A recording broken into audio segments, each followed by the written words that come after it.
What is the endocannabinoid system? The endocannabinoid system is known as a group of endogenous cannabinoid receptors in the mammalian brain and all throughout the central nervous system, as well as the peripheral nervous system.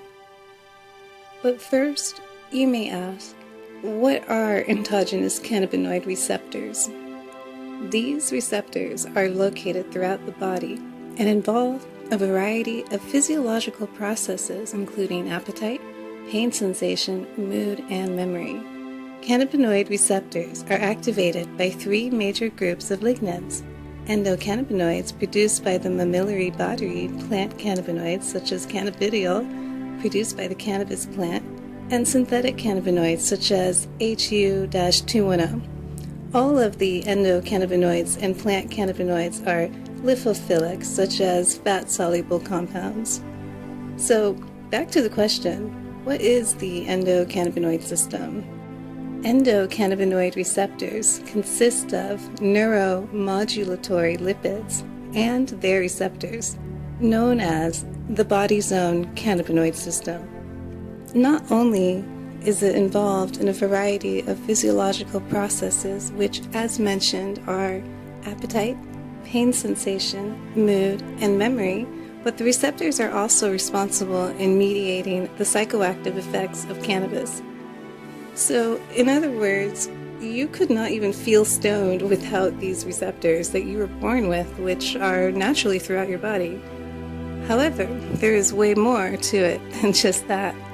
The endocannabinoid system is also involved in voluntary exercise and may be related to the evolution of the runner's high in human beings and related aspects of motivation or reward for locomotor activity in other animals.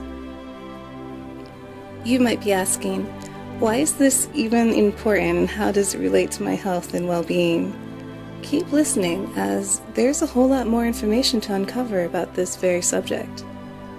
In regards to these endogenous cannabinoid receptors found naturally in the human body, there are two primary endocannabinoid receptors that have been identified: CB1, first cloned in 1990, and CB2, cloned in 1993. CB1 receptors are found predominantly in the brain and nervous system, as well as in peripheral organs and tissues, and are main molecular target of the endocannabinoid ligand binding molecule anandamide, as well as its mimetic phytocannabinoid THC.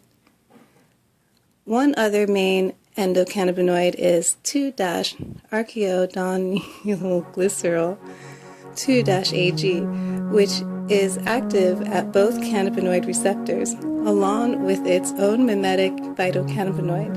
CB2, 2-AG, and CBD are involved in the regulation of appetite, immune system functions, and pain management. That's right. This system in your own body uses cannabinoid receptors to alleviate the feeling of pain in your body from injury, inflammation, or otherwise. So then you have to ask yourself, did nature really set us up to be helped naturally by substances found in nature to maybe even help one feel a sense of well-being? The answer is a resounding yes. The protein sequences of CB1 and CB2 receptors are about 44% similar, when only the transmembrane regions of the receptors are considered. Amino acid similarity between the two receptors subtypes is approximately 68%. In addition, minor variations in each receptor have been identified. Cannabinoids bind reversibility and stereotype selectively to the cannabinoid receptors. Some of the functions of the endocannabinoid system include memory, especially long-term, appetite, energy balance, and metabolism, stress response, which, in my opinion, a healthy stress response can help in keeping one looking younger, social behaviors, such as exploration or anxiety, immune function, autonomic nervous system, and things such as involuntary movements of the body, female reproductive system, and sleep. Is anyone familiar with the word neuroprotection? Well, guess what? Intracellular CB1 activation has well-known neuroprotective properties. Retrograde anandamide trafficking exert on-demand neuroprotection in hippocampal neurons. So what can ingesting cannabinoids from hemp as a supplement do for you and your health? And will ingesting hemp oil containing cannabinoids get me high? And finally, can nature really be the green answer we seek? Here's a list of things you might notice after ingesting cannabinoids from hemp oil as a supplement.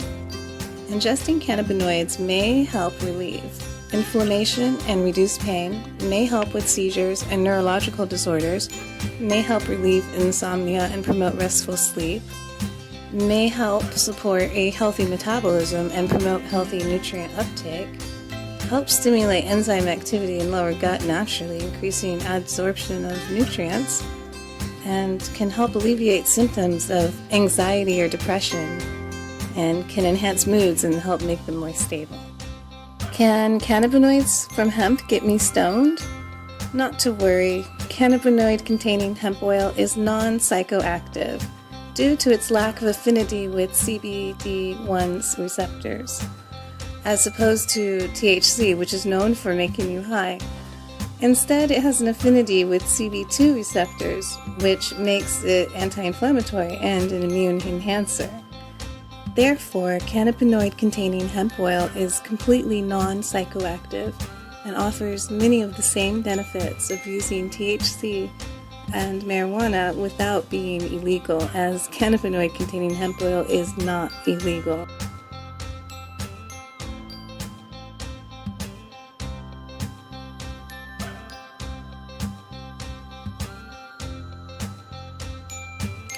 Cannabinoids, such as the ones found in cannabinoid-containing hemp oils, are known to be completely safe to ingest. It is not a drug, but a supplement, and hence will always be a safer choice in that respect. Not to mention, it is completely non-habit forming, unlike some drugs are.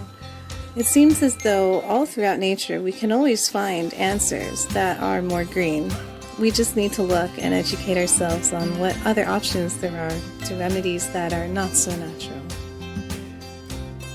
Basically, in a nutshell, you have phospholipids, fats, that fit into teeny tiny keyhole-like receptors that create and control neurotransmitters in your brain and throughout your body, so your body can get the instructions needed to function and do things like sleep, eat, and maybe even relieve one's pain.